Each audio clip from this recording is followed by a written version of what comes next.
the Virgin Millionaire who surprised everyone by choosing a black woman from 4 contestants after an intriguing competition. Welcome to Mr. Peter Stories, where we bring you the most beautiful stories. Don't forget to subscribe and hit the notification bell so you never miss an episode. The setting sun painted Manhattan's skyline in hues of amber and gold, casting long shadows across Rafferty Dennis Denvere's penthouse office on the 87th floor of the gleaming Denvere Tower. At 32, he stood like a solitary king in his glass castle, one hand pressed against the floor-to-ceiling window that separated him from the world below. His reflection stared back at him, tall, broad-shouldered, with dark hair that refused to stay perfectly combed despite his best efforts. His steel-blue eyes, which could intimidate the toughest business rivals, now held a hint of vulnerability that nobody else ever saw. The subtle whoosh of his office door opening broke the silence. Margaret Chen, his executive assistant of 7 years, entered with her characteristic quiet efficiency. Her presence was both familiar and comforting, like a stable anchor in his ever-churning world. "Mr. Denvere," she began, her voice carrying the weight of news she knew he wouldn't want to hear. "The board members have called again. All of them." Rafferty didn't turn from the window, but his jaw tightened visibly. "Let me guess. Another lecture about company stability and public image." Margaret adjusted her glasses, a habit she'd developed over years of delivering difficult messages to her strong-willed boss. Mr. Robertson was particularly insistent this time. He mentioned that several major investors have expressed concern about, she paused, consulting her tablet, and I quote, "the uncertain future of leadership succession given the CEO's persistent bachelorhood." A bitter laugh escaped Rafferty's lips as he finally turned to face her.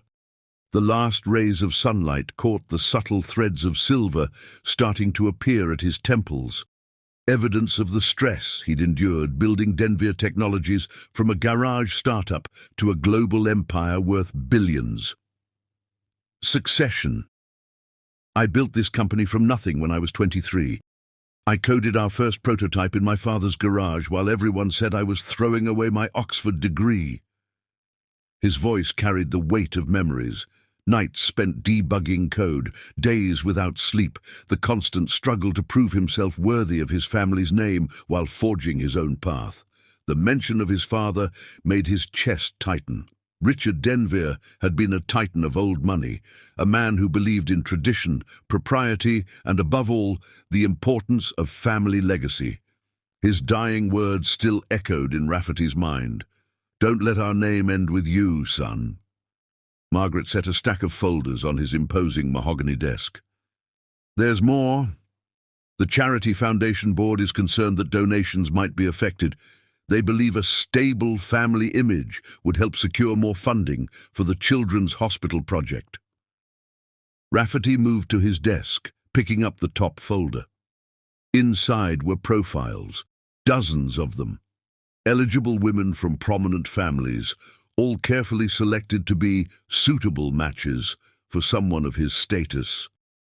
His stomach turned at the sight. "They really think they can turn my personal life into a corporate merger, don't they?" He dropped the folder back on the desk as if it burned his fingers. "Have they forgotten that I'm a person, not a company asset?" The weight of expectations seemed to physically press down on his broad shoulders. Since childhood, he'd been groomed for this role. The perfect heir, the future leader, the one who would carry forward both family and business legacy. But they'd never understood him, never seen past the surface to the deep currents of principle and passion that drove him.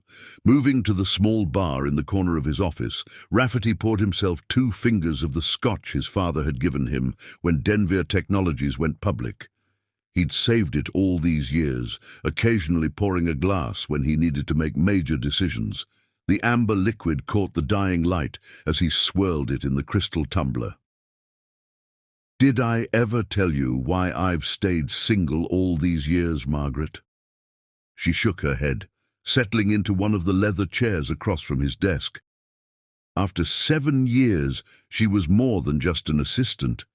She was his confidant, perhaps the closest thing he had to a friend in his isolated world.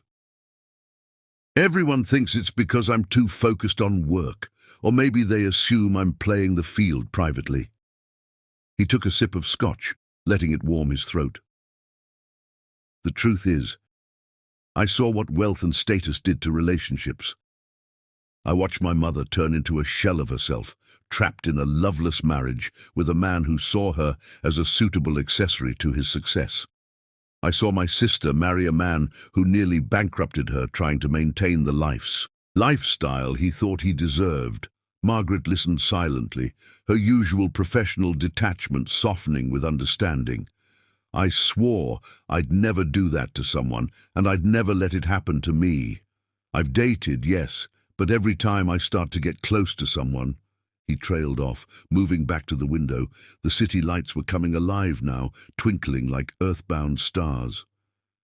They change when they realize who you are, Margaret finished quietly. Exactly. Suddenly they're not themselves anymore. They become what they think a billionaire's partner should be. Their genuine laugh becomes practiced and polite. Their opinions align perfectly with mine. Their interests mysteriously shift to match the society page's expectations. The bitterness in his voice was palpable. Running a hand through his hair, Rafferty turned back to his desk and picked up another folder, this one containing the latest quarterly reports. The numbers were excellent, showing steady growth and innovation. By any measurable metric, he was succeeding brilliantly at his life's work. Yet the victory felt hollow. I want what my grandparents had, he admitted quietly. They were together for 60 years. Grandfather always said grandmother was the same woman at their 60th anniversary as she was when they met, just with more laughter lines and better stories. That's what I want. Someone real. Someone who challenges me, who doesn't just agree with everything I say. Someone who sees me, not my bank account. Margaret stood, smoothing her skirt with practiced precision. Perhaps that's your answer then. Rafferty looked up, one eyebrow raised questioningly.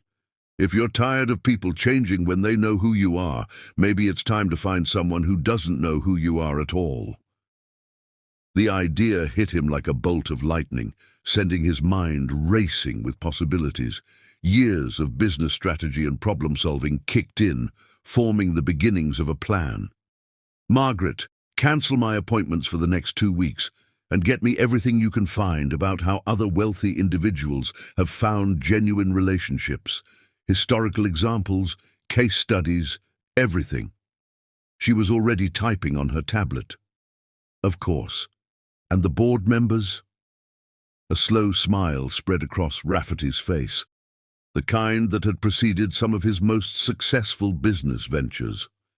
Tell them I'm working on a long-term stability solution, one that will exceed all their expectations.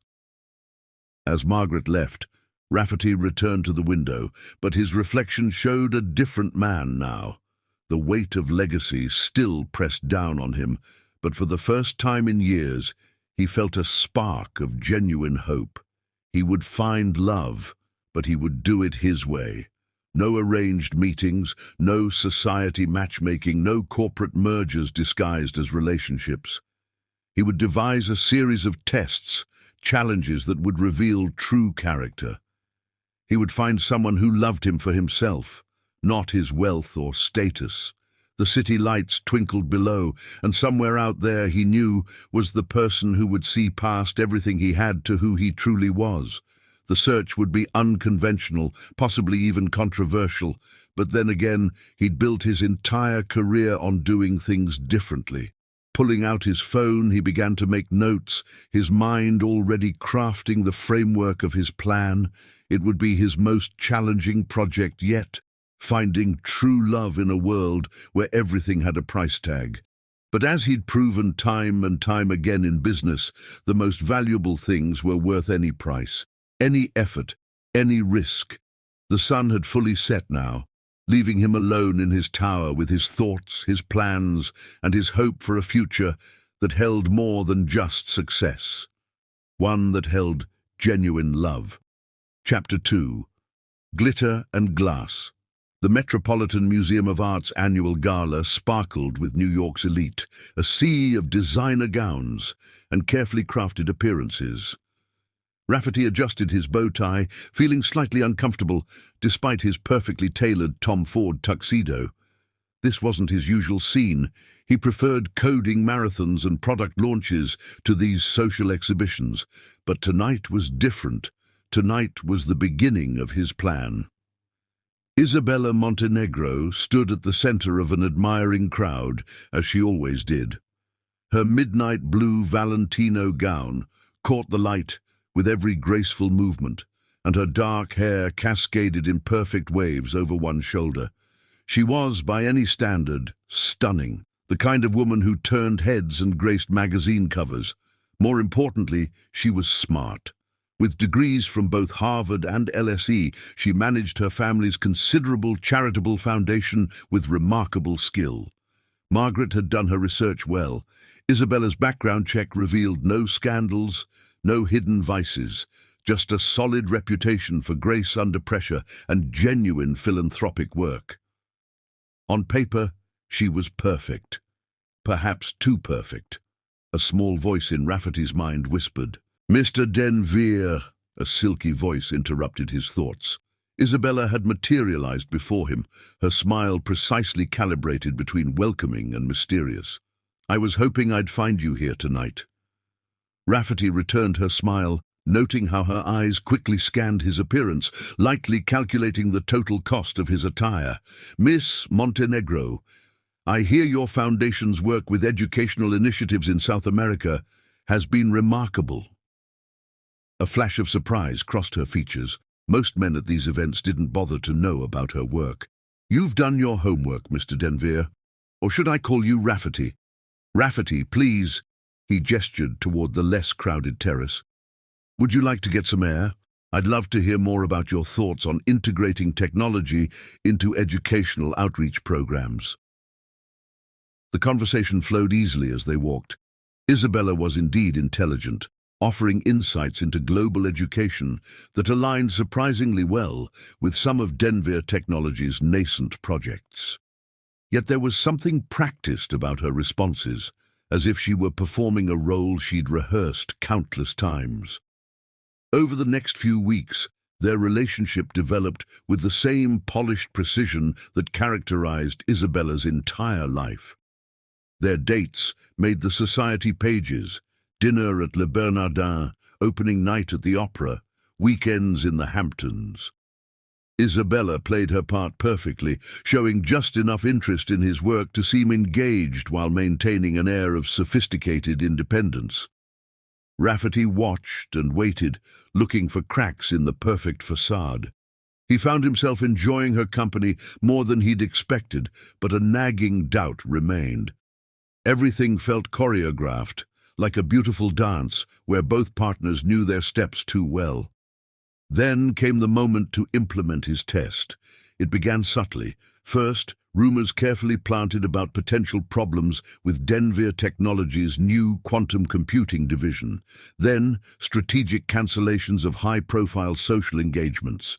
Finally, a leaked memo suggesting impending bankruptcy. The change in Isabella was gradual but unmistakable. The first morning the news broke, she called to cancel their lunch date, citing a foundation emergency. Rafferty watched through his office window as she instead spent 2 hours lunching with James Morrison, CEO of his largest competitor. Her texts became less frequent, her excuses more elaborate. Yet she maintained a perfect veneer of concern, never quite pulling away completely, keeping her options open, Rafferty realized, with a mixture of disappointment and vindication. The final confirmation came during a charity auction at the plaza. Rafferty arrived late, having deliberately leaked more troubling news about his company that morning. As he entered the grand ballroom, he saw Isabella engaged in intimate conversation with Morrison in a quiet corner. She didn't notice him, too absorbed in laughing at something the rival CEO had said. She's been with him all evening, Margaret murmured, appearing at his side with her usual quiet efficiency. They've already been photographed together 3 times by society photographers. Rafferty felt a complex mix of emotions. Hurt, despite knowing this had been a test. Anger, not at Isabella's predictable behavior, but at the system that had created it. And beneath it all, a deeper sadness for a woman who had been raised to see relationships as strategic moves in a never-ending game of social chess. "Your reservations at Daniel's?" he asked quietly. "Cancelled," Margaret confirmed. "And the car service has been notified not to pick her up tomorrow for your supposed weekend in Vermont." Isabella finally noticed his presence and made her way over, her smile as perfect as ever.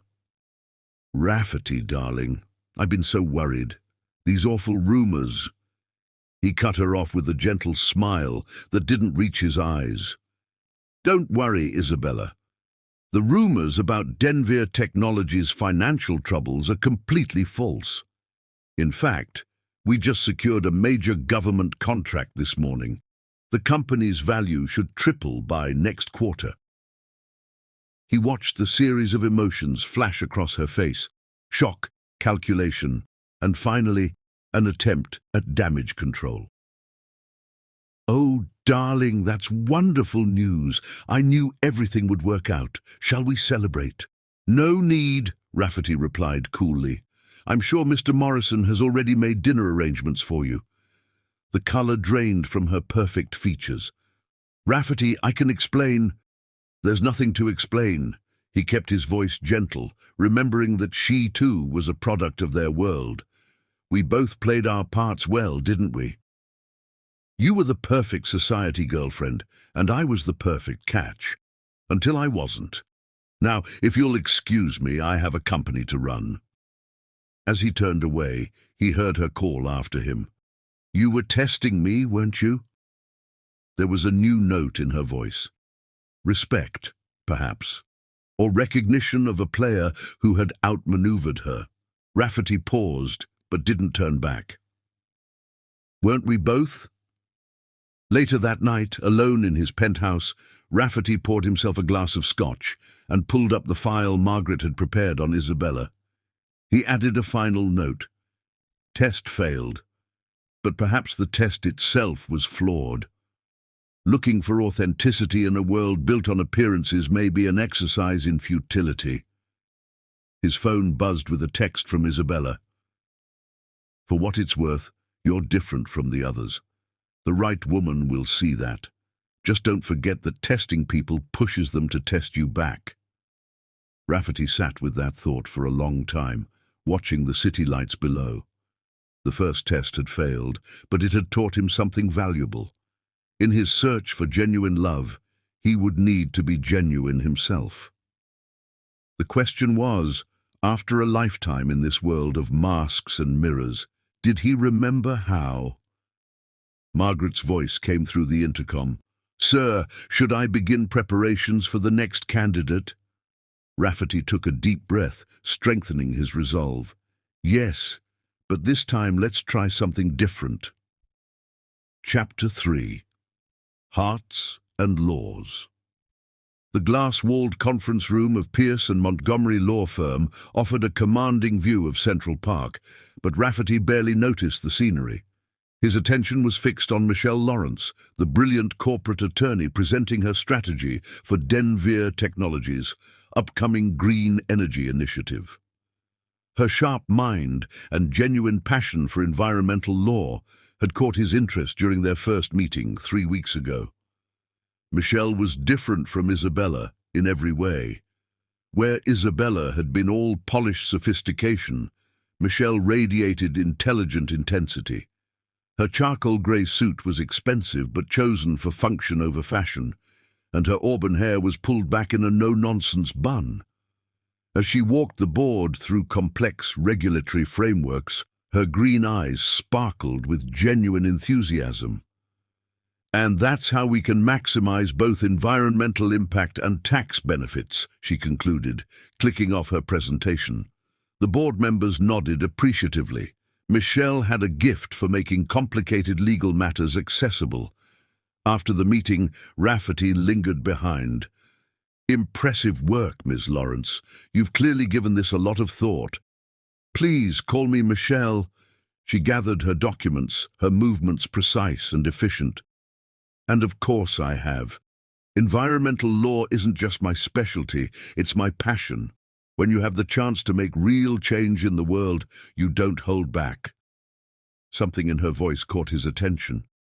This wasn't the practiced sincerity he'd grown accustomed to in his social circle. This was real fire, real conviction. "Would you like to discuss it further over dinner?" The words left his mouth before he could second-guess them. "I know a great little Ethiopian place that sources everything locally and sustainably." Michelle's smile was genuine, if surprised. "Not Le Bernardin or Percé. The tabloids claim those are your usual haunts." "I prefer places with soul," Rafferty replied. "Besides, I have a feeling you're not impressed by expensive restaurants." "You feel correctly." She checked her watch. A simple Timex, he noticed, not the designer brands most women in their circle wore. 7 o'clock?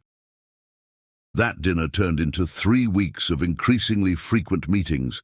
Michelle was fascinating company, brilliant, driven, and seemingly unimpressed by his wealth.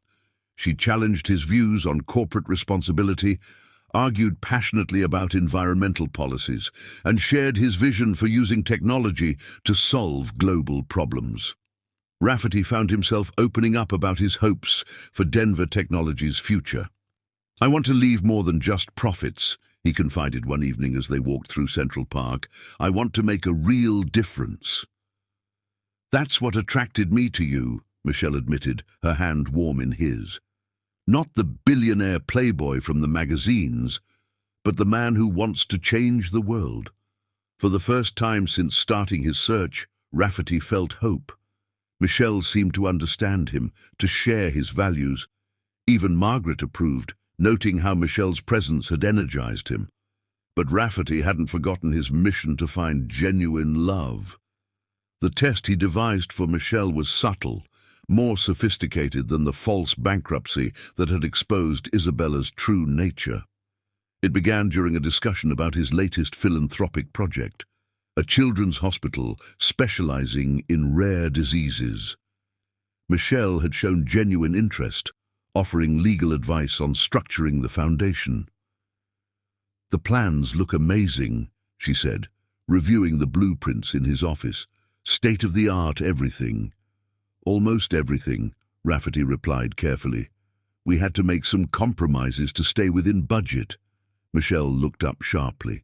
"Compromises? In a children's hospital?" "Well, the original budget was larger, but I've had to reallocate some funds." He watched her reaction closely. "I promised to buy you that Aston Martin you've been admiring, remember?" The change in Michelle's expression was subtle but telling. A flicker of calculation crossed her face before she composed herself. "Oh, Rafferty, you don't have to do that. The hospital is more important." Her words were perfect, but something in her tone rang false. Over the next few days, Rafferty noticed small changes. Michelle began dropping casual comments about other luxury items, a watch here, a vacation property there. Each time she was careful to frame it in terms of investment opportunities or practical considerations. The final confirmation came during a charity gala for the hospital project. Rafferty overheard Michelle talking to a colleague near the ladies' room. "Of course the hospital's important," she was saying, "but you have to think strategically. Once we're married, I can influence much larger charitable decisions. Sometimes you have to sacrifice a small good for a greater one." The words were reasonable, even ethical from a certain perspective, but they revealed something crucial. Michelle saw their relationship as a means to an end, albeit a philanthropic one. That night, Rafferty made his decision. He invited Michelle to his office the next day. "I've been thinking about the hospital," he began, watching her carefully. "I'm going to expand the budget significantly. Every child deserves the best care possible. Michelle's smile was warm. That's wonderful. I knew you'd make the right choice. It means no Aston Martin, though. In fact, I'm thinking of selling my own. Oh. A slight frown creased her brow. Are you having financial difficulties? Because my firm has excellent financial advisors who could help optimize your portfolio. No difficulties, Rafferty interrupted gently. Just a change of priorities. I'm thinking of downsizing significantly, selling the penthouse, the vacation homes, living more modestly so I can direct more resources to causes that matter. He watched as Michelle processed this information. Her response was masterful, supportive words about admiring his dedication, gentle concerns about maintaining appearances for investors' sake, subtle suggestions about balancing personal comfort with charitable giving. But Rafferty had seen enough. Michelle, you're an extraordinary woman. Brilliant, passionate, dedicated to making the world better, but you see me as a means to an end, a way to fund your vision of change. That's not true. Her protest was immediate, but her eyes darted to the view from his penthouse office, the visible symbols of wealth she'd grown accustomed to. It is true, he said gently, and it's not wrong to want to change the world, but I'm looking for someone who wants to change it with me, not through me. Michelle stood, her professional mask firmly in place. You were testing me all along, weren't you? The hospital budget, the car, this fake downsizing plan. Yes, and you were testing me too, seeing how far you could push your influence, how much change you could effect through our relationship. She gathered her belongings with decisive movements. At the door, she paused. You know what's ironic? I really did come to care for you. Maybe if you weren't so focused on testing people, you'd see that genuine feelings can coexist with other motivations. After she left, Rafferty sat in his office for a long time, watching the sunset paint the city gold. Michelle's parting words haunted him. Was he sabotaging his own chances at happiness by demanding a purity of motivation that didn't exist in the real world? Margaret found him there hours later, still lost in thought. Sir, the board is asking about the hospital budget. Rafferty straightened in his chair. Double it. And Margaret, start looking for the next candidate. But this time, let's look outside our usual circles. Chapter 4. Filtered Reality. The rooftop garden of the trendy Soho restaurant buzzed with the characteristic energy of New York's digital elite. Rafferty watched as Sarah Chen, with her 2.3 million Instagram followers, effortlessly worked the crowd. Her lilac hair caught the setting sun, creating the kind of naturally perfect moment that her followers would double tap without hesitation. She's different, Margaret had said during their briefing. Self-made, built her empire from a tiny fashion blog in her college dorm to one of the most influential digital platforms in the industry, and she's turned down multiple offers from luxury brands that didn't align with her values. Indeed, Sarah was a fascinating contradiction. Her social media presence was polished to perfection, yet she regularly posted unfiltered content about mental health, body positivity, and the dark side of influencer culture. Her massive following hung on her every word, but she used her platform to promote small, sustainable businesses and charitable causes. When she finally made her way to his table, Rafferty was struck by how different she seemed in person. Her smile was warmer, less practiced than in her photos. "Sorry to keep you waiting," she said, sliding into her seat. "I was helping Lisa over there promote her new sustainable fashion line. Amazing what she's doing with recycled materials." "No filters needed?" Rafferty asked, nodding toward the phone she'd just put down. Sarah laughed, a genuine sound that didn't match her curated online persona. "God, no. Some things are better unfiltered. Like this conversation, maybe. Over mineral water, her, and craft beer, him. They talked about everything except what they were famous for. She asked about his childhood dreams before technology made him a billionaire. He questioned her about the books that had nothing to do with her brand. For the first time in his search, Rafferty felt like he was having a real conversation. "You're nothing like I expected," Sarah admitted as they shared a vegan chocolate dessert. "Most tech billionaires I meet can't stop talking about their latest innovations." "And you're nothing like your Instagram feed suggested," he countered. "I was expecting more poses and fewer opinions on quantum computing." Their relationship developed in the spaces between posts.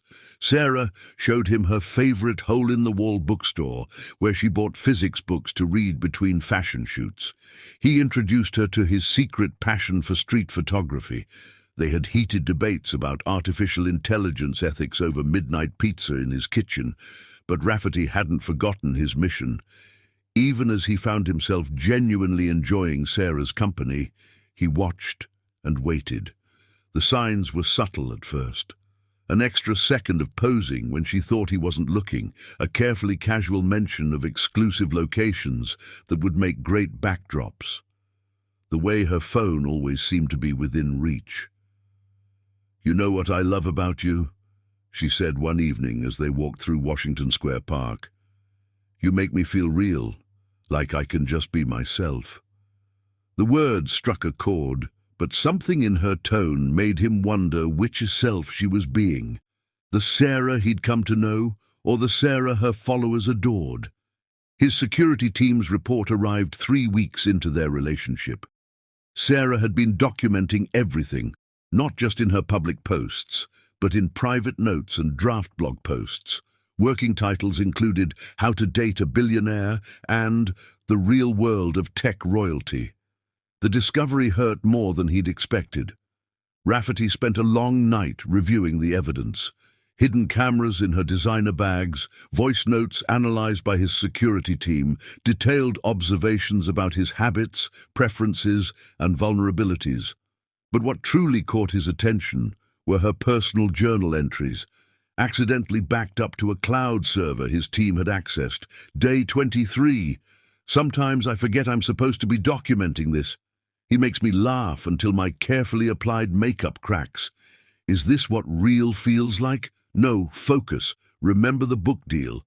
Day 28, caught myself actually enjoying his nerdy physics jokes. Bad idea. Need to maintain journalistic distance. Day 31, this story could make my career. So why do I feel like I'm betraying something real? The complexity of her deception and her apparent conflict about it made his next move harder to plan. This wasn't the simple materialism of Isabella or the strategic philanthropy of Michelle. This was someone fighting against her own genuine feelings in pursuit of a bigger story. Rafferty decided to confront her directly. He invited her to his penthouse office after hours. "Your book deal with HarperCollins," he said without preamble, as she settled into the leather chair across from his desk. "The one about exposing the secret lives of tech billionaires. How's it going?" The color drained from Sarah's face, but to her credit, she didn't deny it. "How long have you known?" "Long enough to read some of your drafts. I particularly enjoyed the chapter about my endearingly awkward attempt to make morning coffee without my private chef." He kept his voice gentle, despite the hurt churning inside him. Sarah's hands trembled slightly as she reached for her phone, an instinctive gesture he'd seen countless times. "I can explain." "You don't need to. Your private journals explained everything." He saw her flinch at that. "The real story isn't about me, is it? It's about you. The influencer trying to prove she's a serious journalist, fighting against her own feelings to get the scoop of her career." Tears smudged her perfect eyeliner. "It started as just a story. But then I got to know you, the real you, and you kept documenting everything anyway." Rafferty stood and walked to his window, unable to look at her. "Tell me something. Sarah, If I hadn't discovered your book deal, how would this have ended? Her silence was answer enough. The worst part, he continued, is that I think we could have had something real, but you were so focused on exposing my supposed fake world that you created a fake relationship to do it. It wasn't all fake, Sarah whispered. That's what makes this so hard. I haven't been this real with anyone in years, but I couldn't let go of the story. My followers expect your followers, your story, your brand. Rafferty turned back to her. But what about your truth, Sarah? When was the last time you lived a moment without thinking about how to package it for public consumption? Sarah stood, her influencer poise warring with genuine distress. You were testing me too, weren't you? This whole time? Yes, but I was looking for authenticity, not content. She gathered her things slowly, each movement deliberate. At the door, she paused. For what it's worth, the real you is better than any story I could have written. I'll kill the book deal. Keep it, Rafferty said, but write the true story. Not about tech billionaires, but about an influencer who forgot how to live unfiltered. After she left, Rafferty found himself scrolling through their photos together. In each one, he could now see the careful composition, the strategic angles, the subtle product placements. Yet there were moments, genuine smiles, candid laughs, real connections that no filter could fake. Margaret's voice came through the intercom. Sir, are you all right? No, he admitted, but I'm learning. Each failure gets me closer to understanding what I'm really looking for. And what's that? Rafferty looked at the last photo of him and Sarah, taken at that little bookstore she loved. Behind her perfect pose, you could just see the physics book she'd been genuinely excited about. Someone who doesn't need to document life to live it. Someone real in a world of carefully curated appearances. He closed the photo app. Keep looking, Margaret. But this time, let's try something completely different. No more names from any list. No more strategic matches. That's a big city out there, Margaret cautioned. How will we find the right person? Rafferty smiled, remembering Sarah's words about unfiltered moments. Maybe we stop looking so hard. Maybe we let reality happen without trying to control every aspect of it. As he turned off his office lights, his phone buzzed with a final text from Sarah. Just posted my last influencer photo. Time to find my unfiltered self. Thank you for helping me see that some stories are better lived than told. Rafferty felt a weight lift from his shoulders. Each failed relationship had taught him something valuable. Isabella showed him the emptiness of social perfection. Michelle revealed the complexity of mixed motivations.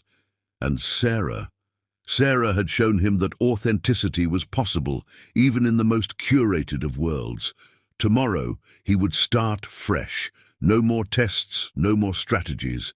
Just an open heart and the hope that somewhere in this vast city, someone was looking for the same real connection he sought. Chapter 5. The Collision of Worlds. Rain pelted the streets of Manhattan with unusual fury that Tuesday morning. Rafferty had dismissed his driver, needing to clear his head after another tense board meeting. 3 failed relationships in as many months had left him questioning everything about his approach to finding love. The board's pressure about his personal life had only intensified. Ducking into a small coffee shop to escape the downpour, Rafferty found himself in a world far removed from his usual premium coffee lounges. The place was called The Daily Grind, a hole-in-the-wall establishment with mismatched furniture and the rich aroma of freshly ground beans. Art student sketches adorned the walls, and the steady hum of conversation mixed with the whir of coffee grinders. He was still shaking water from his coat when fate intervened in the form of a collision. "Oh, God, I'm so sorry." A warm voice filled with genuine distress cut through his thoughts as hot liquid seeped through his expensive shirt. Looking up, Rafferty found himself staring into the most earnest brown eyes he'd ever seen. Alex Matthews hadn't planned on running late that morning. As a 19-year-old scholarship student juggling classes at NYU's art program with 2 part-time jobs, she normally had her schedule down to a science. But her younger sister had needed help with a crisis, and family always came first in the Matthews household. "I'm such a klutz," Alex continued, frantically grabbing napkins from the counter. "This is totally my fault. I was rushing because I'm late for my shift, and Professor Chen's going to kill me if I miss another life drawing class, and—" She stopped abruptly, finally taking in the quality of the suit she'd just ruined. "Oh no, that's not from Target, is it?" Despite the scalding coffee and ruined Tom Ford suit, Rafferty found himself fighting back a smile. After months of calculated responses and carefully crafted personas, her unfiltered dismay was refreshing. "Don't worry about it," he started to say, but Alex was already shaking her head. "No, this is definitely a worry-about-it situation." She chewed her lower lip, studying the spreading stain. "Look, I know that suit probably costs more than my tuition, but I promise I'll pay for the dry cleaning, just maybe in installments." The offer struck him speechless. Here was someone who clearly had limited means, yet her first instinct was to take responsibility, regardless of the cost to herself. It was so different from the calculated moves he'd grown accustomed to in his social circle. "Really, it's fine," he insisted, but Alex was already scribbling on a coffee sleeve with a worn pencil she'd pulled from her mass of curly hair. "Here's my number and email. I'm good for it, I promise. I just need to—" She glanced at the clock, and her eyes widened in panic. "Oh, shoot, I'm so late. Please, just send me the dry cleaning bill. I mean it." Before Rafferty could respond, she had dashed behind the counter, tying on an apron while simultaneously trying to stuff her textbooks under the register. "Matthews!" a stern voice called from the back. "You're late again." "Sorry, Mr. G. Family emergency, and then I accidentally assaulted a customer with coffee, but I'm here now and—" "Just get to work," the owner cut her off, but there was affection beneath his gruff tone. Rafferty found himself lingering over his replacement coffee on the house, Alex had insisted, watching her work. There was something captivating about her natural grace as she moved between customers, remembering orders and names, genuinely interested in their stories. Her smile wasn't practiced or perfect. It crinkled her nose and showed slightly uneven teeth, but it was real. "So," she said during a lull, leaning on the counter near him, "are you going to tell me how much that suit costs so I can start calculating my monthly payments? Or should I just assume it's roughly equivalent to the GDP of a small nation?" He found himself laughing, really laughing, for the first time in months. "How about we forget the suit and you let me buy you coffee instead?" Alex raised an eyebrow, unimpressed. "First, I still owe you for dry cleaning. Second, I work in a coffee shop. Free coffee is literally the only perk of this job. Third, ... She hesitated, studying him with surprising intensity. "You look like someone who usually takes his coffee in places with dress codes and sommelier-level baristas. Why are you really here?" Her directness was startling. After months of people carefully agreeing with him, her skepticism was like a breath of fresh air. "Would you believe I was just escaping the rain? In this neighborhood? Without a driver or an umbrella? In shoes that probably cost more than my rent?" She shook her head. "Either you're lost or you're hiding from something." Before he could respond, the door chimed and a group of students piled in, shaking off rain. Alex straightened up, already reaching for cups. "Think about your answer," she called over her shoulder as she moved to serve them. "If you're still here when my shift ends, maybe you'll tell me the truth." Rafferty found himself staying, watching as she handled the morning rush with grace and humor. She knew most customers by name, asked about their projects and families, celebrated their small victories, and sympathized with their setbacks. When an elderly man came in counting change for a small coffee, She found a loyalty card that made his drink free. Hours passed, and Rafferty cancelled meeting after meeting, sending Margaret increasingly vague texts about an important personal matter. He couldn't explain why he felt compelled to stay, except that watching Alex interact with her world felt more real than anything he'd experienced in months. Finally, as the afternoon light began to fade, Alex untied her apron and grabbed her worn backpack. "You're still here," she said, sounding surprised but not displeased, "and you never did tell me how much that suit cost." "Walk with me," he offered. "I'll tell you why I was really here." To his surprise, she shook her head. "Can't. I've got a life drawing class in 20 minutes, and Professor Chen already has it in for me. But—" She hesitated, then grabbed her pencil again.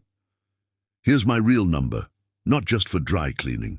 If you want to tell me your story, maybe we can meet when I'm not half asleep or running late." As she turned to leave, Rafferty called after her. "I never told you my name." Alex paused at the door, that real smile crinkling her nose again. "I never asked. Maybe that's something else you can tell me next time. If there is a next time." After she left, Rafferty sat for a long time, holding the coffee sleeve with her number. For the first time in his search, he'd met someone who didn't know who he was, didn't have an angle to play, and didn't seem impressed by displays of wealth. Margaret's text lit up his phone. "Sir, the board is asking about your whereabouts. Should I reschedule your remaining appointments?" Looking at the coffee sleeve in his hand, Rafferty made a decision. "Clear my schedule for the next few days," he replied. "I think I've finally found something real." As he stepped out into the now clear evening, he realized he was still wearing the coffee-stained suit. Somehow, it felt like the most genuine thing he'd worn in years. A week later, Alex would find an envelope at the coffee shop containing a dry cleaning receipt for $2,300. She'd nearly fainted, then spent an hour calculating how many months it would take to pay off at $50 a month from her coffee shop salary. When she opened the envelope further, she found the receipt marked "Paid" and a note that read, "Some stains are worth keeping." Ah. She'd smiled, tucked the receipt into her art history textbook, and gone back to work, unaware that her life was about to change in ways she could never have imagined. But that's the thing about real connections. They don't announce themselves with fanfare.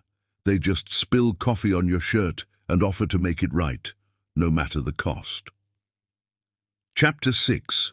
Worlds Colliding. The early morning sun filtered through the windows of the daily grind as Rafferty nursed his third cup of coffee. He'd been coming here every morning for the past week, gradually learning Alex's schedule without revealing his identity. Today, though, felt different. Today, he planned to tell her the truth. "You know, most stalkers at least try to be subtle," Alex said as she wiped down the counter near him. Her curls were escaping from her attempted ponytail, and there was a smudge of charcoal on her cheek from the sketch she'd been working on between customers. "You've been here every morning this week, and I'm pretty sure that suit costs more than this entire coffee shop." "Maybe I just like the coffee," Rafferty offered, fighting a smile. Alex snorted, a decidedly unladylike sound that he found charming.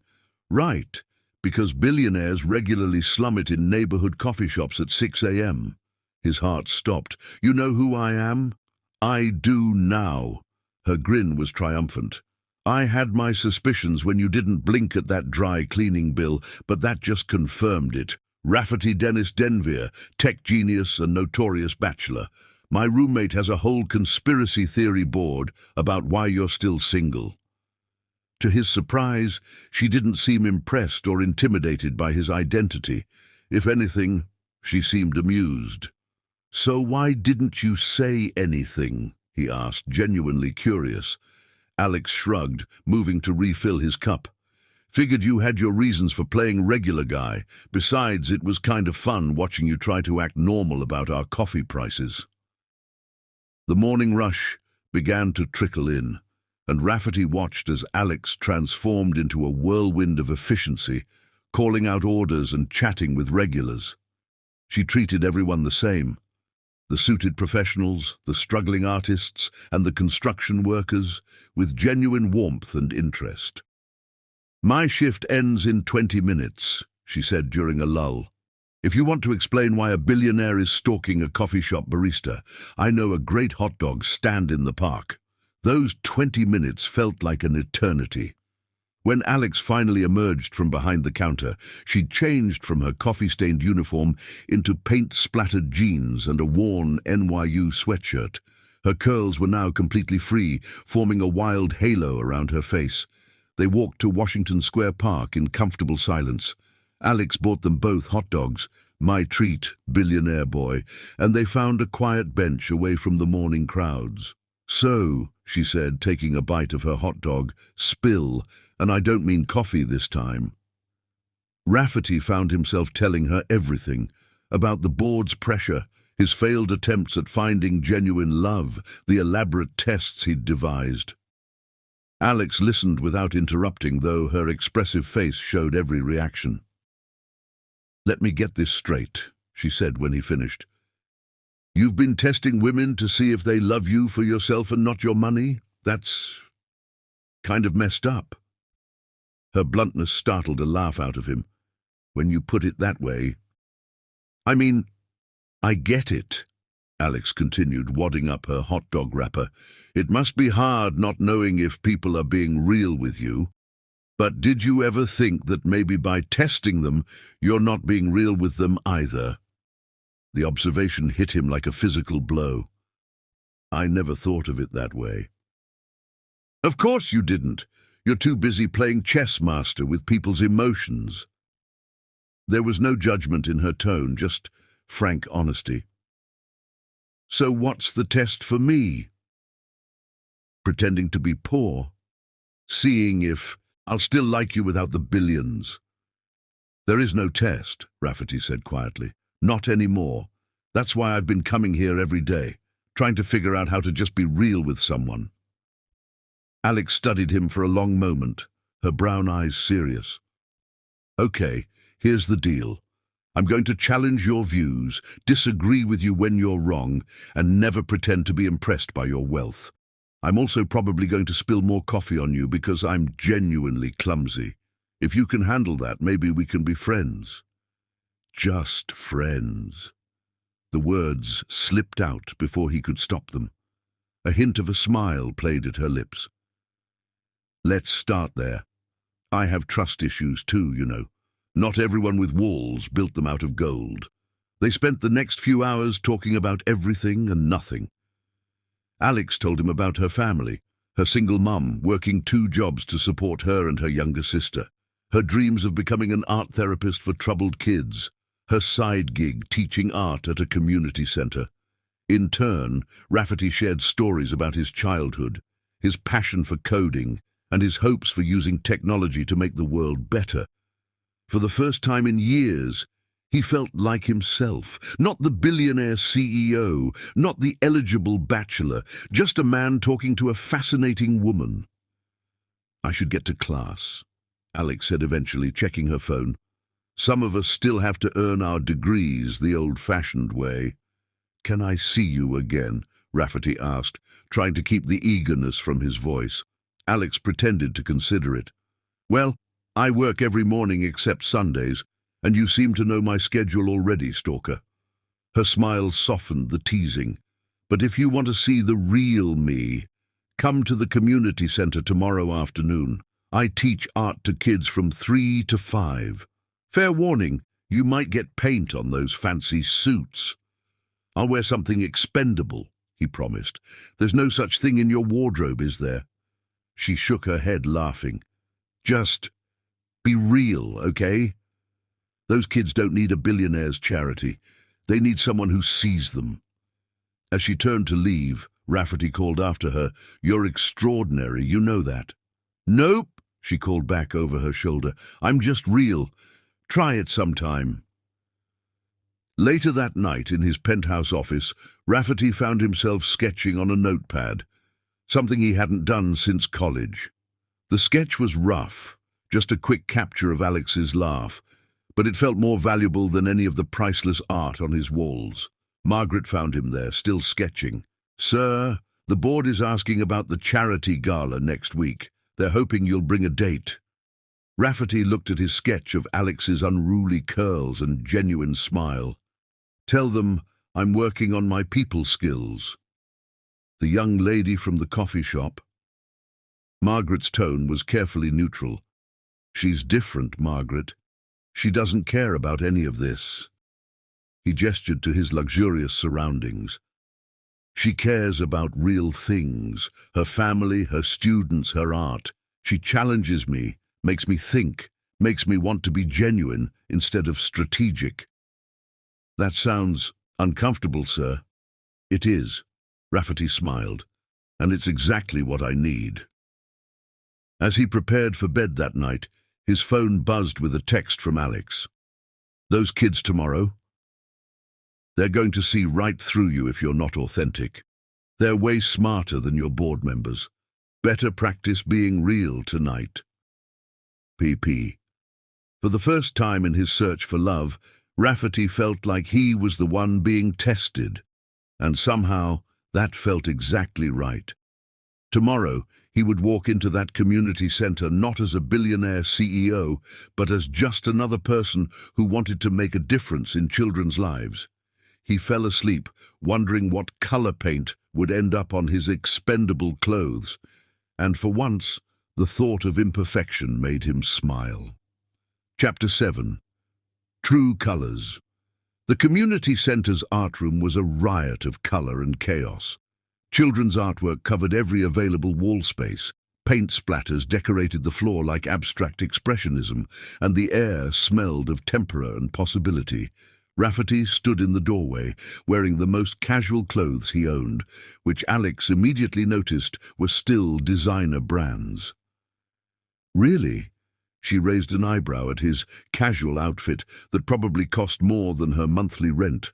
"At least roll up those sleeves. We're getting messy today." The next 2 hours changed something fundamental in Rafferty's world. He watched as Alex transformed a room of skeptical inner-city kids into enthusiastic artists. She knew each child's story, their fears, their dreams. There was Marcus, who only painted in blue because it was his mother's favorite color before she passed away. Sophia, who struggled with anxiety but found peace in creating intricate patterns. James, whose learning disabilities made school hard, but who could express himself beautifully through art. "Mr. Raff," tugged little Maria, her hands covered in pink paint. "You're not doing it right. You gotta feel it here." She pointed to his heart. "Miss Alex says art comes from inside, not from trying to make it perfect." Alex, overhearing this, shot him a knowing smile as she helped another student with their project. The lesson wasn't lost on him. Even a child could see his struggle with perfectionism and control. As days turned into weeks, Rafferty found himself spending more time at the community center than his office. He funded art supplies anonymously through the center's general donation fund, careful not to let his wealth overshadow the program's genuine spirit. Alex had been clear about that. No grand gestures, no solving problems with money. This was about something more valuable. "You're different with them," Alex observed one afternoon as they cleaned up after class. "More real. You don't calculate your movements or measure your words." "They don't expect anything from me except presence," Rafferty replied, scrubbing dried paint off tables.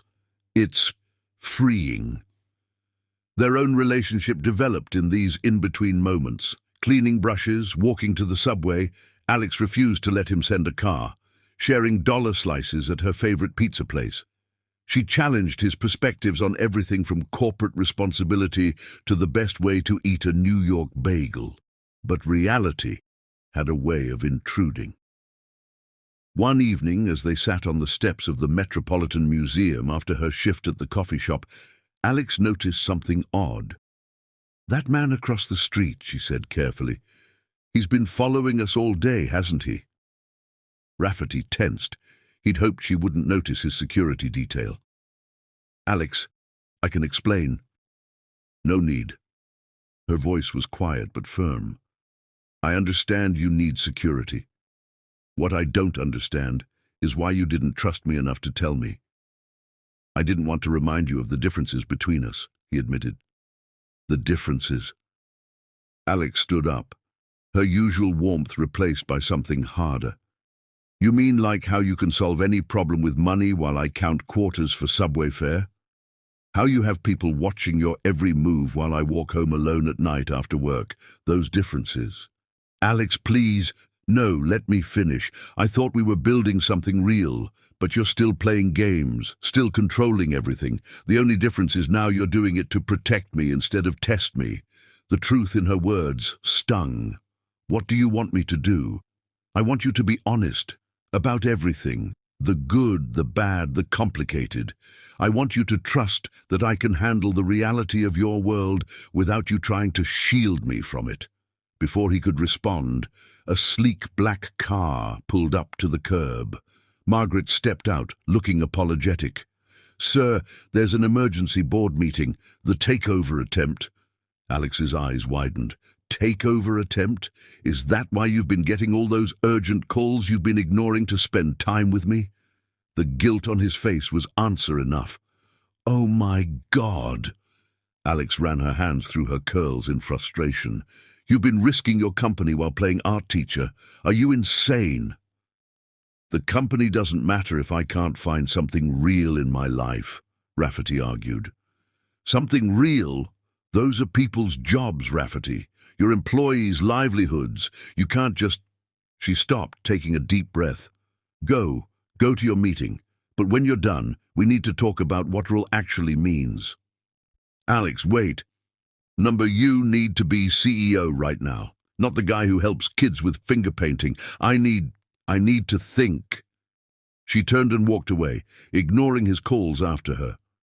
Rafferty watched her disappear into the subway station, her small figure swallowed by the crowd. The board meeting was brutal. A rival tech company was attempting a hostile takeover, using his recent distraction and apparent mental state as ammunition.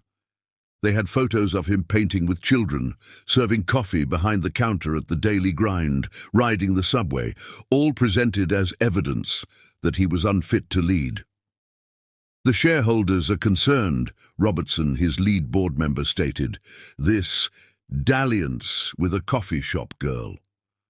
"Her name is Alex," Rafferty cut in sharply, "and she's shown me more truth in weeks than I've seen in years of board meetings." "The truth?" Robertson laughed coldly. "The truth is, you've been neglecting your responsibilities to play savior to some charity cases. The truth is, our stock has dropped 15 points because our CEO is having some sort of public meltdown." Rafferty stood, his voice quiet but firm. "No. The truth is, I've been learning what really matters. The truth is, Alex was right. I have responsibilities I've been avoiding. But she was also right about something else." He turned to the window, looking out at the city lights. "I've been trying to live in two worlds, keeping them separate, controlled. That's not real. That's not authentic. And that ends tonight." He turned back to the board. "Call an emergency shareholders meeting. I'll handle the takeover attempt, but I'm done hiding who I am or who I care about." Later that night, after hours of strategic planning, Rafferty found himself outside Alex's apartment building in Brooklyn. It was a far cry from his penthouse, but somehow it felt more real than anywhere he'd ever lived. He buzzed her apartment. No answer. He was about to leave when her voice came through the speaker. "It's 2 a.m., Rafferty." "I know. I'm sorry. But you were right. About everything. I've been trying to keep my worlds separate instead of finding a way to be authentic in both of them. I need—" "What do you need?" Her voice was tired, but not angry. I need to show you my whole world. The good, the bad, the complicated. And I need you to show me if there's a way to be real in it. The silence stretched so long he thought she'd gone. Then the door buzzed. 5 flights of stairs later, the elevator was perpetually broken. He found her waiting in her doorway, wearing paint-stained pajamas and looking both exhausted and beautiful. "You're risking everything," she said quietly. "Your company, your reputation." "No." He stepped closer, careful not to touch her yet. "I was risking everything by not being authentic. You taught me that." Alex studied him for a long moment. "I can't promise I'll fit in your world. I'm not asking you to. I'm asking you to help me make a new one that's real." A small smile tugged at her lips. "Well, you did finally tell the truth about your security detail. And the takeover attempt," he added. "And you came here at 2 a.m. instead of sending a car or a messenger. I even took the subway." She laughed despite herself. "Now that I know is a lie." "Okay, I walked, but I thought about taking the subway." Alex shook her head, but her smile was genuine now. "We have a lot to figure out." "We do," he agreed, "but can we do it honestly this time? No more tests, no more shields, no more separate worlds?" She considered this, then stepped back, opening her door wider. "Come on in, billionaire boy. Let's talk about what real really means." As he stepped into her tiny apartment, with its art supplies everywhere and the faint smell of coffee and paint, Rafferty realized something profound. The real test hadn't been about love or money or authenticity. The real test had been whether he could be brave enough to let all his walls down and truly be seen. And standing there in Alex's cluttered living room, watching her make instant coffee in a chipped mug, he knew he was finally ready to pass that test. Chapter 8. Truth and Consequences. Dawn was breaking over Brooklyn as Rafferty and Alex sat cross-legged on her small fire escape, sharing slightly burnt toast and instant coffee. The morning air was crisp, and the city was beginning to stir below them. They'd talked through the night, laying bare all their truths, fears, and hopes. "So let me get this straight," Alex said, pulling her oversized sweater tighter against the morning chill. "While you were spending afternoons painting with kids, your company was facing a hostile takeover." Rafferty nodded, cradling his chipped coffee mug. "Robertson, my lead board member. He's been orchestrating it for months, using my erratic behavior as leverage to convince shareholders I'm unfit to lead." "Erratic behavior meaning me?" Her voice was carefully neutral. "You, the community center, taking the subway. Apparently billionaires aren't supposed to live like regular people." He tried to smile, but it didn't reach his eyes. "The board thinks I'm having some sort of breakdown." Alex was quiet for a long moment, watching the sunrise paint the city gold. "Maybe they're right." "What?" "Not about you being unfit to lead," she clarified quickly, "but about this being a breakdown, or better yet, a breakthrough. You've been living behind walls for so long, Rafferty. Maybe they're finally crumbling." Before he could respond, his phone buzzed. The screen displayed multiple missed calls and messages from Margaret. "The shareholders' meeting," he sighed. "It's in 2 hours." "Then you should go." Alex's voice was firm. "Be the CEO you need to be right now. Come with me." The words surprised them both.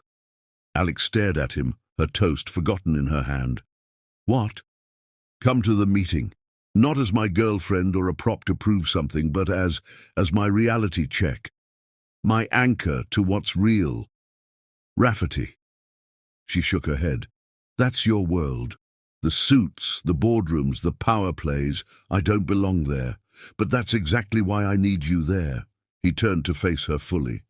"All those people, they'll be playing chess with my company, my life's work. I need someone who sees the human cost, who understands what really matters." Alex was silent for a long time, absently picking at a paint stain on her sweater. Finally, she looked up with that determined expression he'd come to know well. "Okay, but I have conditions." "Name them." "1. I wear what I want. No fancy makeover, no pretending to be something I'm not." Rafferty nodded, fighting a smile at the thought of his board's faces when she walked in, wearing her paint-stained jeans. 2.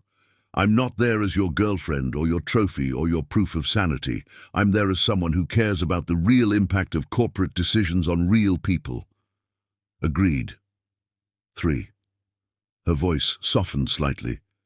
You have to promise to be the leader your company needs without losing the person those kids at the center have come to love. No more separate worlds, remember? Rafferty reached out, taking her paint-stained hands in his. I promise. 2 hours later, they stood in the lobby of Denver Tower. Alex had compromised slightly on her outfit, wearing clean jeans and a simple black sweater, her curls somewhat tamed but still rebellious. The security guards did a double take as Rafferty walked in beside her, looking every inch the CEO in his fresh suit, but carrying a takeout coffee cup from the daily grind. Margaret met them at the elevator, her usual composure slipping slightly at the sight of Alex. Sir, the shareholders are already gathering. Mr. Robertson has prepared a comprehensive presentation about the company's direction. I'm sure he has.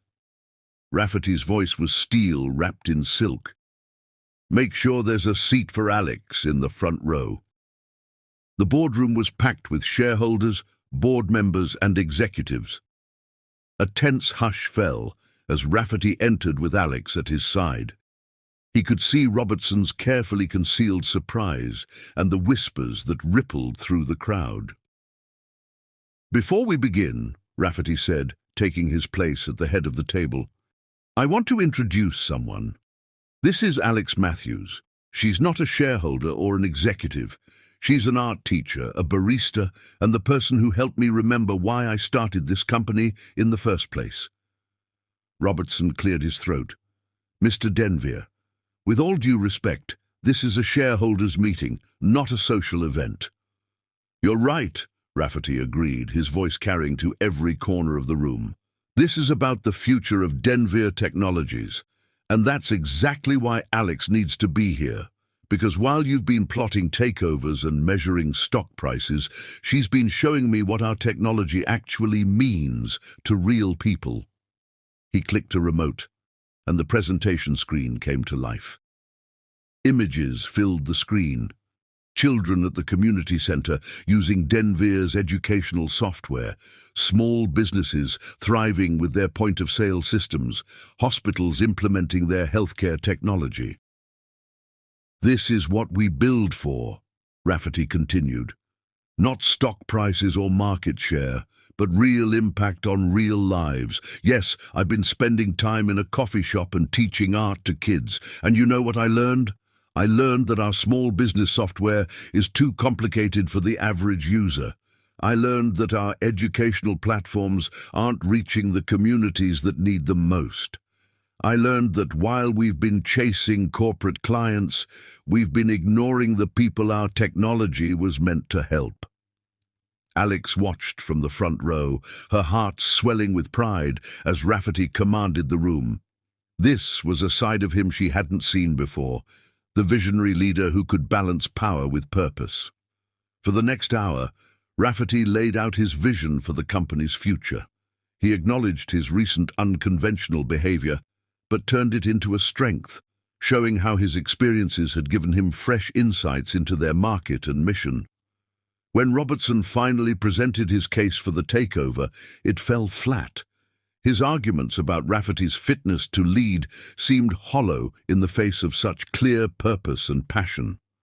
The shareholders voted overwhelmingly to maintain current leadership. After the meeting, as executives and shareholders filed out, Alex overheard snippets of conversation. Most alive I've seen him in years.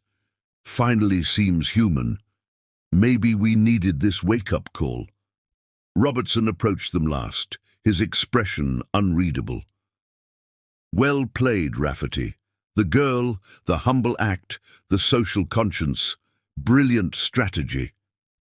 Alex stepped forward before Rafferty could respond. It's not strategy, Mr. Robertson. It's called being genuine. You should try it sometime. As Robertson walked away, Rafferty turned to Alex with amazement.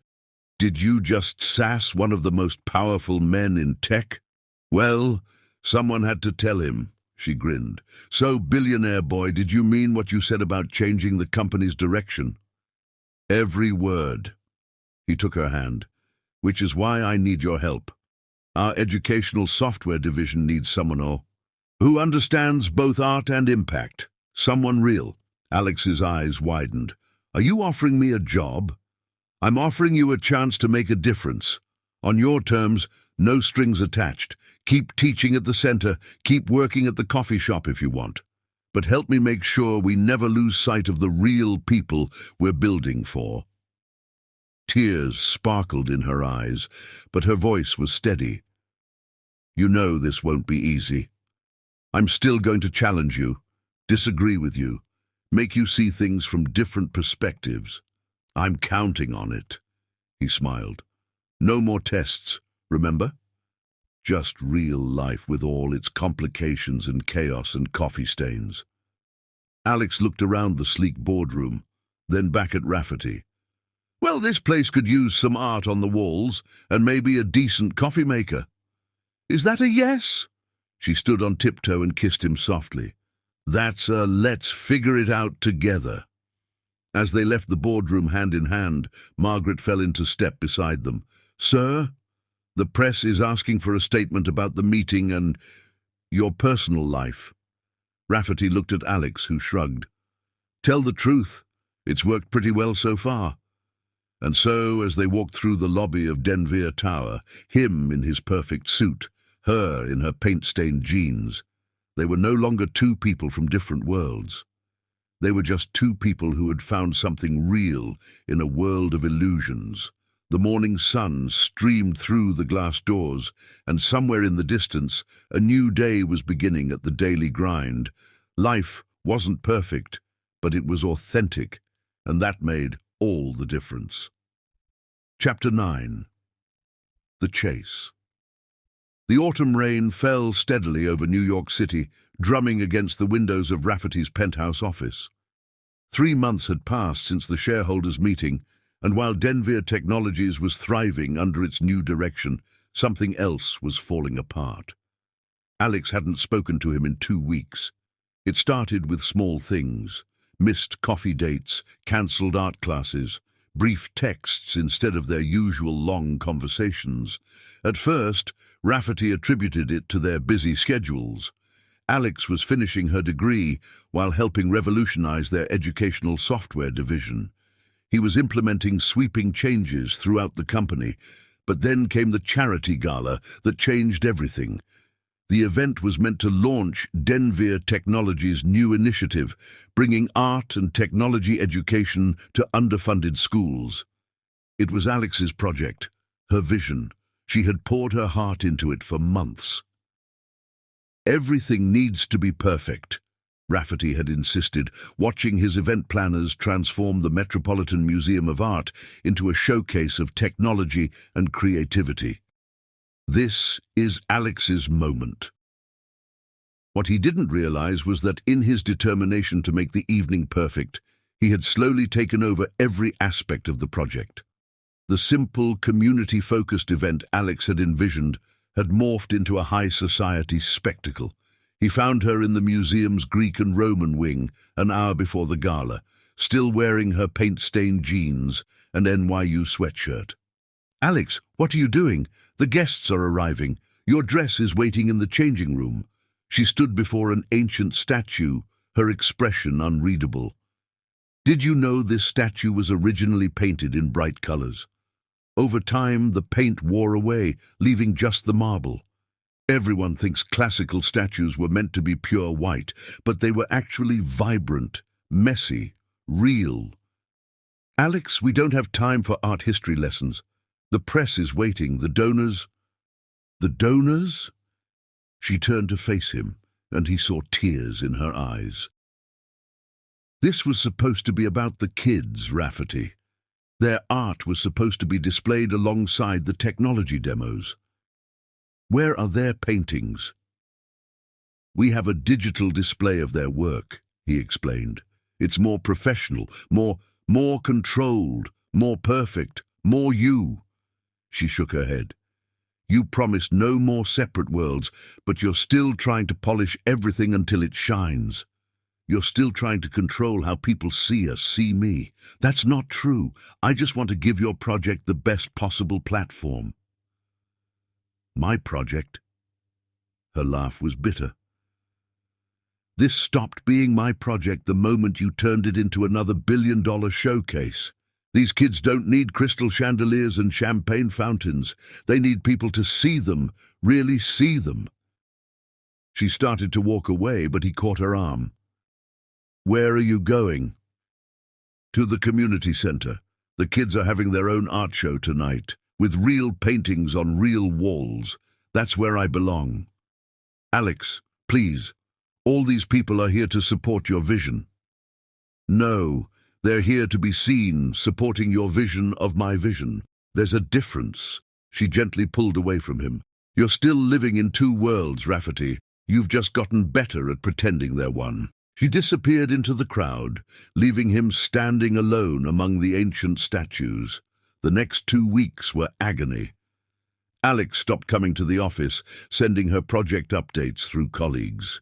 She took time off from the daily grind. Even the kids at the community center said she'd arranged for a substitute teacher. Margaret found him staring at her empty desk one morning. She's right, you know, his assistant said quietly. About what? About the two worlds. You let her into your world, but you never really stepped into hers. Not completely. You're still trying to control everything, protect everything, make everything perfect. Rafferty looked around his pristine office, seeing it through new eyes. Even the children's artwork he'd hung on the walls was professionally framed, carefully arranged. He'd taken the beautiful chaos of Alex's world and tried to contain it, organize it, make it fit his aesthetic. Where is she, Margaret? Sir? Alex, where is she? Margaret hesitated. She's been working on a mural project, an underpass in Brooklyn. Some of the kids from the center are helping. Rafferty was moving before she finished speaking. He found himself running through the rain, ignoring his driver's calls, his perfect suit soaking through. He had to find her, had to make this right. The underpass was alive with color. Children in raincoats wielded brushes and spray cans, adding their marks to a massive mural that seemed to grow organically across the concrete.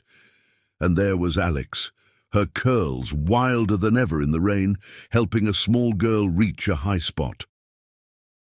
The thing about art, she was saying to the children, is that it doesn't have to be perfect.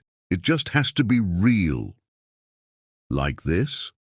A little boy proudly showed her his contribution, a somewhat lopsided heart. Exactly like that. She grinned. The most beautiful things aren't perfect. Alex! Rafferty's voice echoed under the bridge. She turned, and the sight of him, drenched, disheveled, his expensive suit ruined, made her catch her breath. What are you doing here? Being real. He stepped closer, not caring about the paint-splattered ground or the curious children watching. You were right. I've been trying to make everything perfect, trying to control how the world sees us. But perfect isn't real. Rafferty. No, let me finish. I love you, Alex. Not some polished, perfect version of you. Just you, paint stains, crazy curls, brutally honest opinions and all.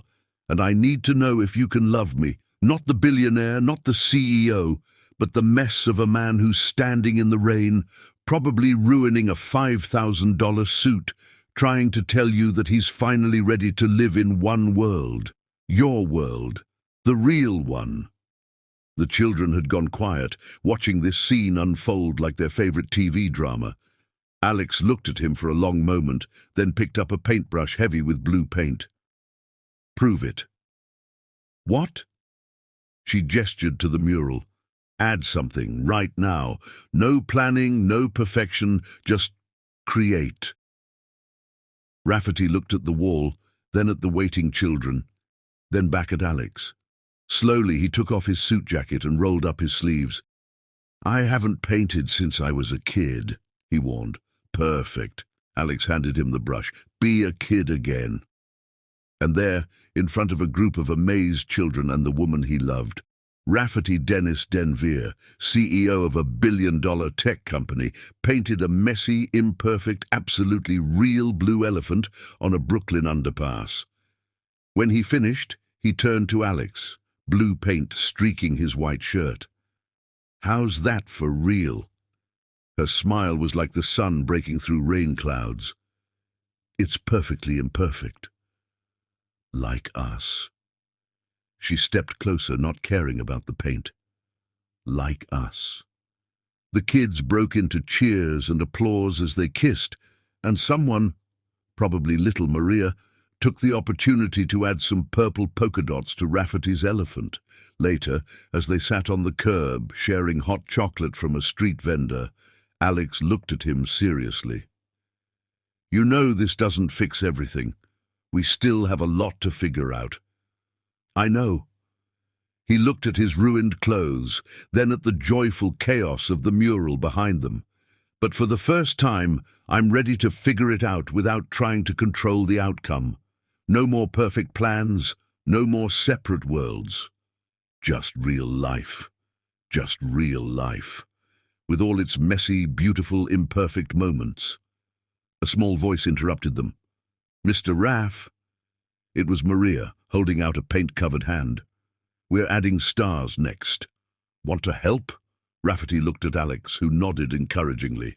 "Go on, billionaire boy, get messy." And so, as the rain cleared and the sun began to set over Brooklyn, Rafferty found himself adding wobbly stars to a community mural, surrounded by laughing children, wearing a ruined suit, and feeling more perfectly imperfect than he ever had in his life. Chapter 10. Full Circle. The daily grind hadn't changed. In the month since Rafferty first stumbled in from the rain, the same mismatched furniture, the same art student sketches on the walls, the same rich aroma of freshly ground beans. But everything else had. It was another rainy Tuesday morning, exactly 1 year after their first meeting.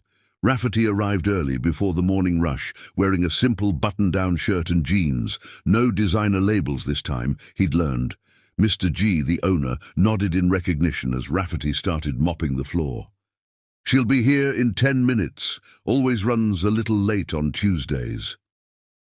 "I know," Rafferty smiled, remembering every detail of their first encounter. The past year had transformed both their lives in ways neither could have imagined. Denvere Technologies had revolutionized its approach to community impact, with Alex leading their new arts and education initiative. The community center's art program had expanded to 20 locations across the city, each one featuring a perfect blend of traditional arts and cutting-edge technology. But more importantly, they had found their balance. Alex still worked her coffee shop shifts twice a week, refusing to give up the connection she'd built with her regular customers. Rafferty had learned to make a decent latte and would sometimes join her behind the counter, much to the amusement of his board members. Their worlds had merged in unexpected ways. The coffee shop now displayed a rotating gallery of artwork from their community programs, while Denvere Tower's lobby featured a massive collaborative mural created by local children. Alex's small apartment had become their favorite weekend retreat from his penthouse, its creative chaos a perfect antidote to his corporate life. The bell above the door chimed, and Alex rushed in, her curls damp from the rain. She stopped short at the sight of Rafferty mopping the floor. "What are you doing here, and why are you cleaning?" "I spilled some coffee," he said casually, gesturing to the perfectly clean floor. "Thought I should clean it up myself this time."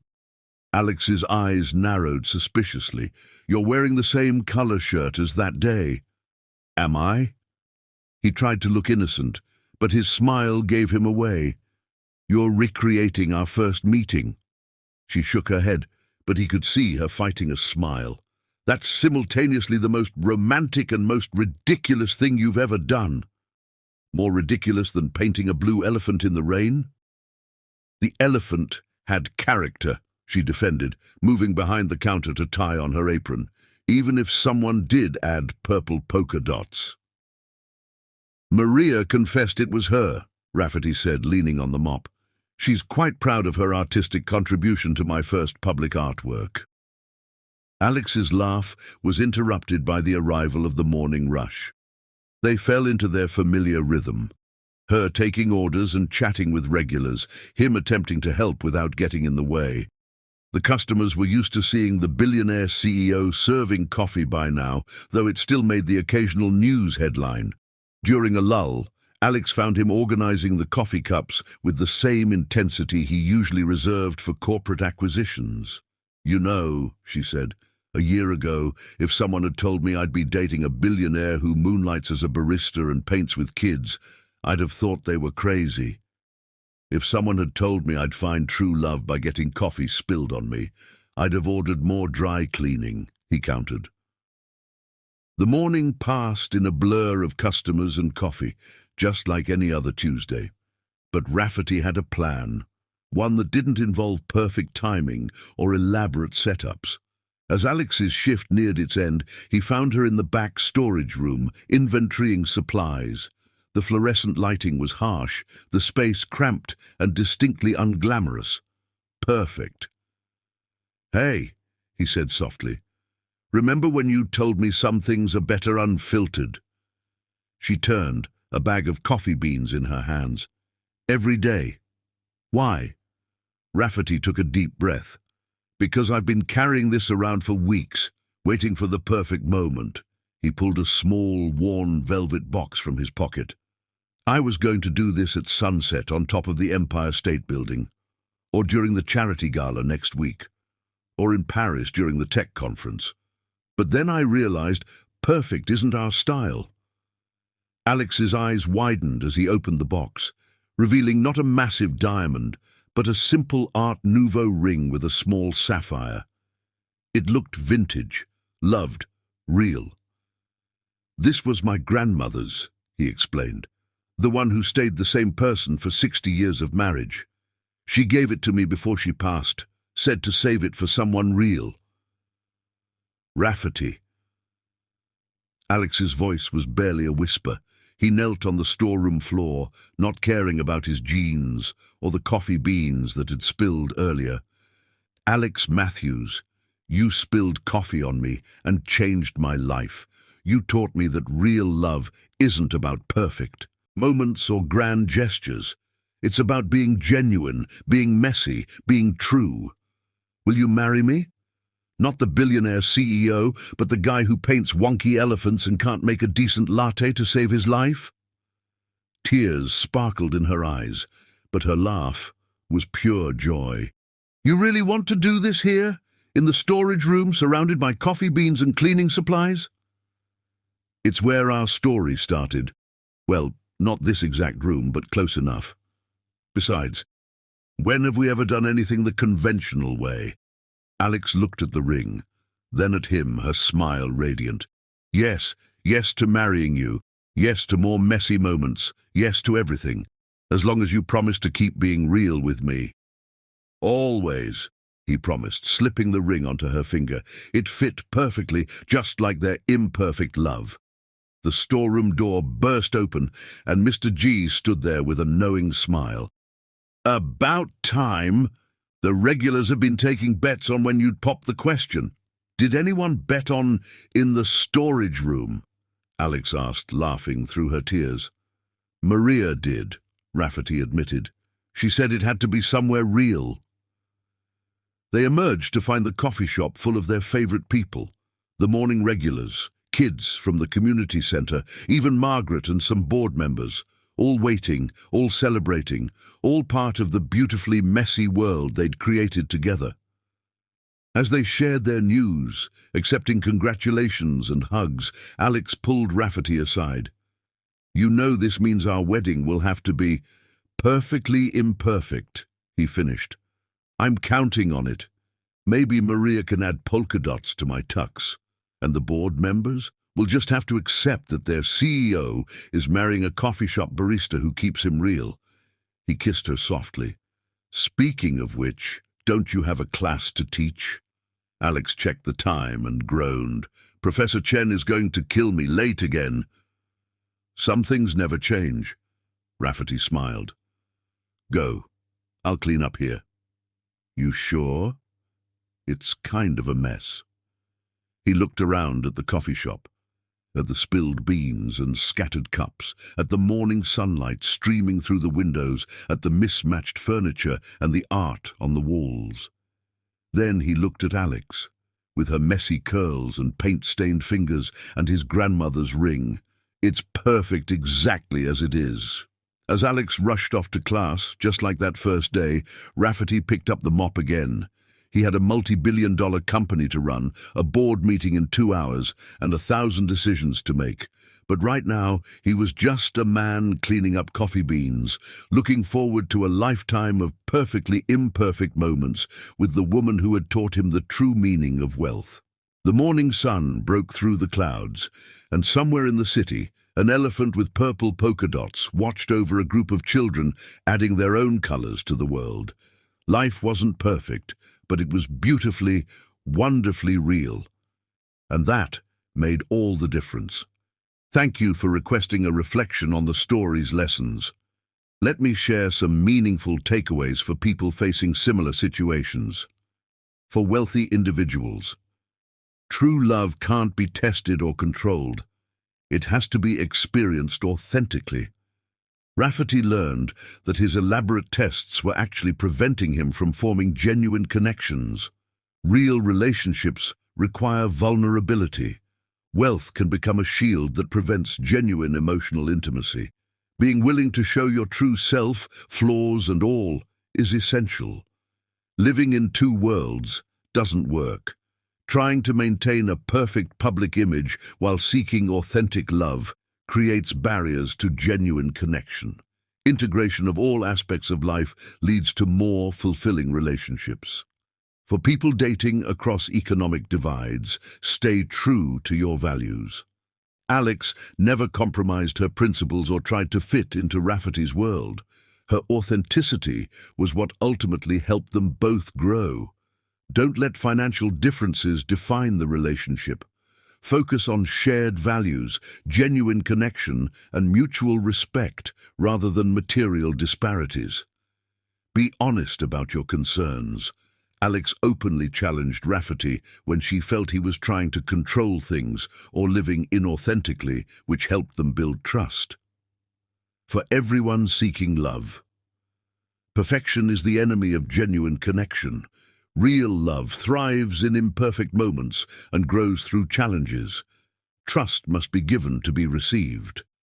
Rafferty had to learn to stop testing people and start trusting them before he could find true love.